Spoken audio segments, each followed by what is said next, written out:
What is diabetes? Diabetes is an autoimmune disease where the pancreas stops producing insulin. How did you find out that you have it?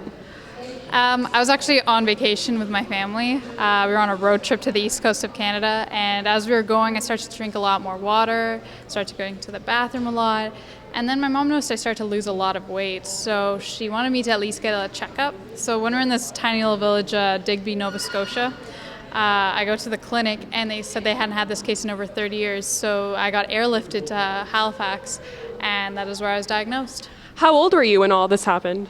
I was 8 years old. So there are two types of diabetes, type 1 and type 2. Which one do you have?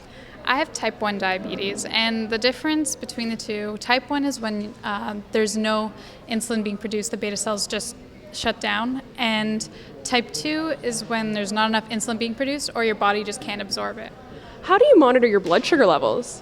I use two devices, a blood sugar glucose monitor and a diabetic pump.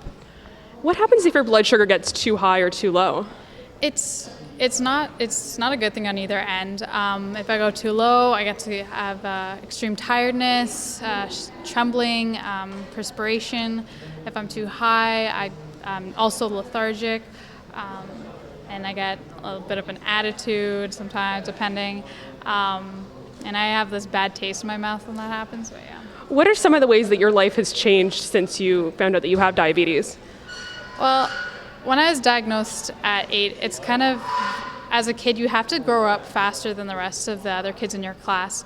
And having to have that constant management of like the math, the calculations, stress levels. So it's been a lot of just calculations internally of trying to figure that out. Also just trying to explain it to other people. There's a lot of stigma behind it and misconceptions with it, so that's definitely affected. You're a part of the Juvenile Diabetes Research Fund. What are some of the recent research developments that have been made to try to find a cure for diabetes? Actually, what's one thing that's being getting a lot of momentum in the media is called ViaCyte, which I'm not a doctor, but what I gather is this like piece of material that they're trying to insert into the skin, and it reproduces insulin-producing cells.